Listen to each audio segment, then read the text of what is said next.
Hi అండి, మన శ్రీ సాయి క్రియేషన్స్లో ఇప్పుడు వచ్చేసి ఇవి మనకి 3 పీస్ సెట్స్ అనమాట. ఫస్ట్ కలర్ వచ్చేసరికి గ్రీను, ఫ్యాబ్రిక్ వచ్చేసి రంగోలీ సిల్క్ అనమాట. ఇది చాలా సాఫ్ట్గా ఉంది. మనకి స్ట్రైట్ కట్ అనమాట. చూడండి, స్ట్రైట్ కట్, లైనింగ్ కూడా ఫుల్ లెంత్ లైనింగ్ ఉంటుంది. మనకి బాటమ్ కూడా మనకి లైనింగ్ ఇచ్చాడండి. ఫుల్ లెంత్ మనకి లైనింగ్ వస్తుంది. లైనింగ్ కూడా చాలా సాఫ్ట్గా ఉంది. అండ్ దీనికి వన్ సైడ్ పాకెట్ వస్తుంది వన్ సైడ్. తర్వాత వచ్చేసరికి దుప్పట్టా వచ్చేసరికి ఇట్లా మనకి 2 సైడ్స్ కూడా మనకి చూడండి కట్ వర్క్ ఇచ్చాడు. అక్కడక్కడ బుటీస్ మిషన్ ఎంబ్రాయిడరీ ఇచ్చాడు అనమాట. చాలా చాలా బాగుంది ఫ్యాబ్రిక్ అయితే.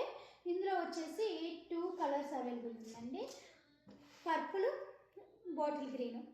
ఇవి సేమ్ అలాగే వస్తుంది. మనకి నెక్ కాడికి వచ్చేసరికి చూడండి మిషన్ ఎంబ్రాయిడరీ వస్తుంది. ఓకేనా, వీటి సైజెస్ వచ్చేసి M to 3XL వరకు అవైలబిలిటీ ఉంది. ఓకేనా, ఇవి కనుక నచ్చినట్లయితే ఒక లైక్ చేయండి. వీటి డీటెయిల్స్ కావాలంటే కామెంట్ చేయండి. ఓకేనా, థ్యాంక్ యూ అండి, బాయ్.